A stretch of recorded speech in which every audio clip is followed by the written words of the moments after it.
Duarte Orei, presidente executivo do Grupo Orei, é convidado desta tarde do Fecho de Contas. Muito boa tarde, bem-vindo ao Fecho de Contas. No ano de austeridade, o grupo consegue os melhores resultados líquidos de sempre. O que é que suporta este crescimento? Muito boa tarde. De facto, tivemos um ano histórico, um ano que foi um ano recorde para nós e basicamente teve a ver com o facto de termos feito uma diversificação a tempo e horas. Uma diversificação não só regional, mas também setorial.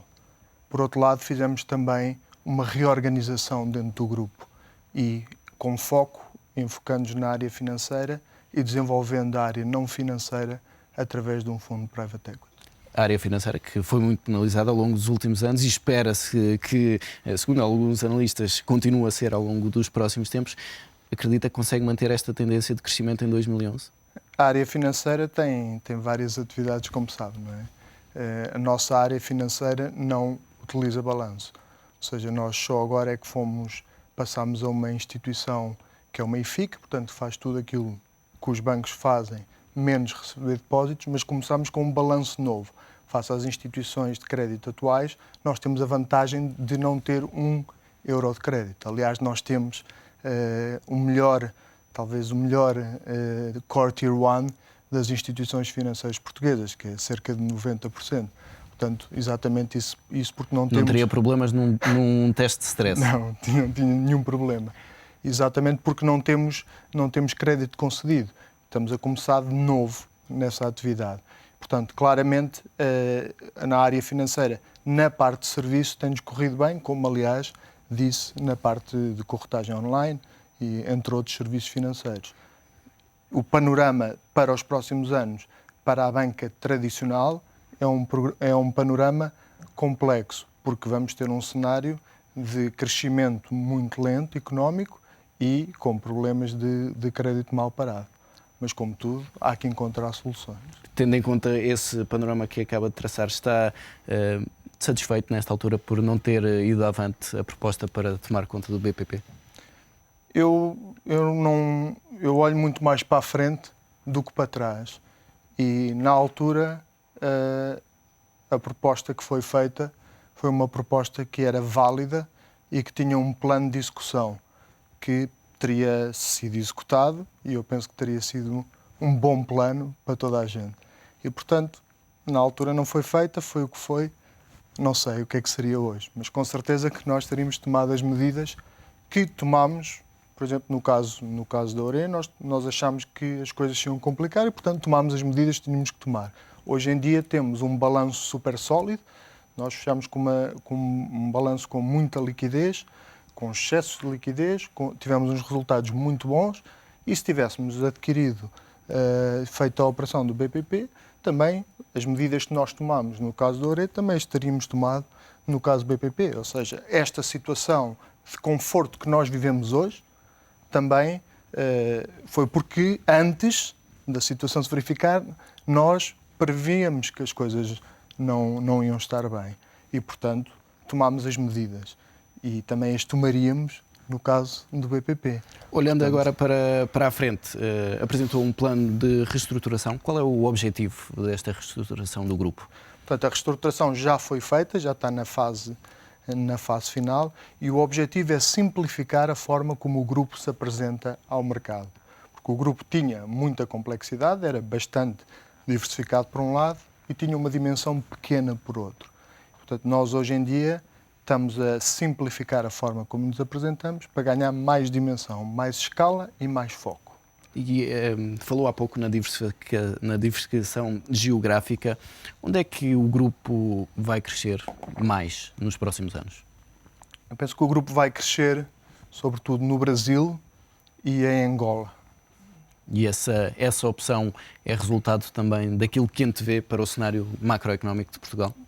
Também. Eu penso que Portugal vai ter que fazer bastantes adaptações e vai ter que tomar medidas que são drásticas. E, portanto, nós vamos ter um cenário de não crescimento económico e, portanto, vai ser difícil haver crescimento em Portugal. Apesar disso, eu penso que, apesar do baixo crescimento económico que vai haver em Portugal, vai haver oportunidades para as empresas. Portanto, é preciso sabê-las aproveitar. E também, eu acho que, apesar de a visão hoje ser de um baixo crescimento económico, ela não é um fatalismo. Nós não podemos olhar para as coisas como fatais.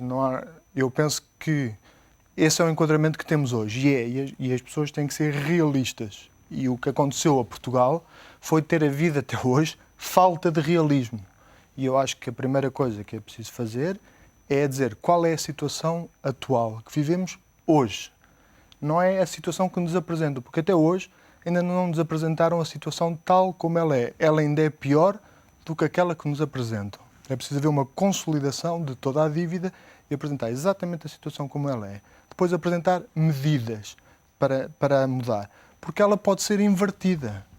Ou seja, um panorama que temos hoje de não crescimento económico pode-se converter num panorama diferente.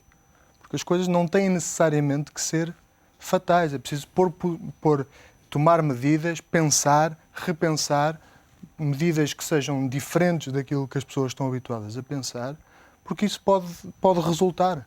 Mas essa falta de realismo de que fala, é essa falta de realismo que leva a que Portugal, nesta altura, ainda não tenha avançado com um pedido de ajuda externa? Eu penso que não é uma falta de realismo, eu penso que é uma falta de pragmatismo. Eu acho que é fundamental que, quanto mais depressa se ponha em marcha esse plano, mais tempo temos para negociar um bom plano para Portugal. Não se pode ir sem tempo para negociar esse pedido. E eu penso que temos uma oportunidade, eu penso que deve ser uma iniciativa, porque estamos num momento de um governo de gestão, deve ser uma iniciativa do Presidente da República, tomar uma medida de criar um grupo de trabalho, se assim poderemos chamar, o que se chamaria nas empresas, um grupo de trabalho com gente boa e válida em Portugal, para criar uma espécie de um novo pacote que possa pôr os dois maiores partidos portugueses de acordo, para se poder apresentar que, independentemente daquilo que sejam os resultados eleitorais, seja votado favoravelmente, esse plano possa ser negociado com Bruxelas e depois ser aprovado.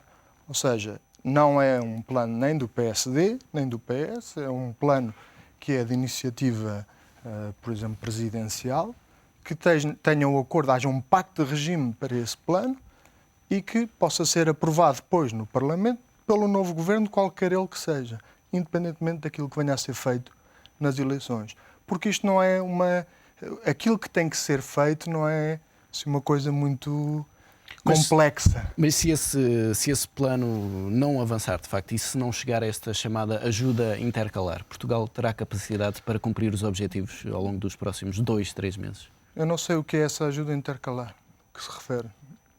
Que eu saiba, ela não existe. É um plano que para já não está contemplado nem pela União Europeia nem pelo FMI, mas tem sido muito falado ao longo dos últimos dias, nomeadamente por alguns responsáveis de instituições financeiras. Sem esse cenário que não conhecem, então, é possível Portugal cumprir os objetivos?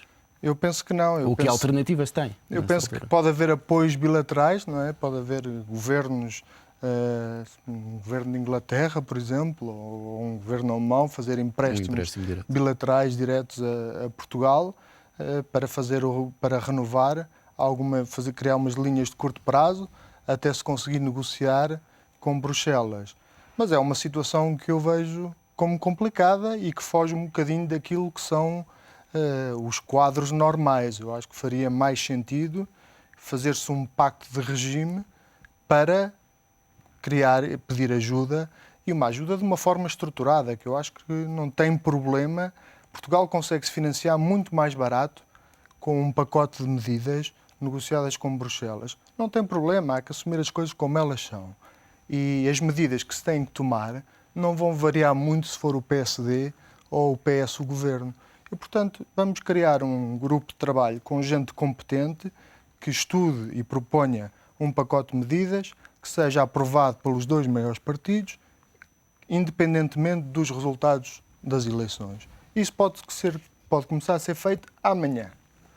E esse plano é negociado com Bruxelas e pode ser, já por princípio, aprovado pelos dois partidos. E a partir daí estamos a trabalhar, não é? E a partir daí está-se Só o facto disso começar a ser feito restabelece a confiança. O problema é que estamos numa espécie de um governo de gestão que não está a fazer nada.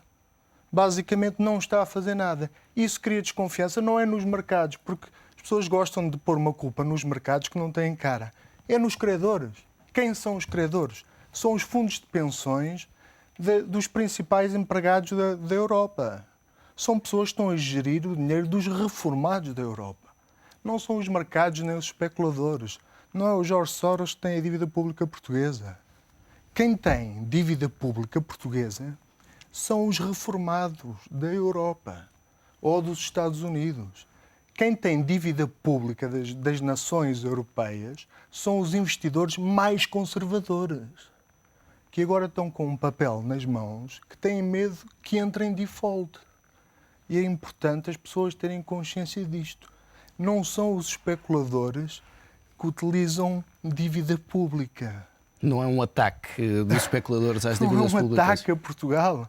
Portugal tem que perceber e não, o Governo e o Primeiro-Ministro não se pode vitimizar. Isto não é um ataque a ele. Os especuladores não estão a atacar Portugal nem o Primeiro-Ministro.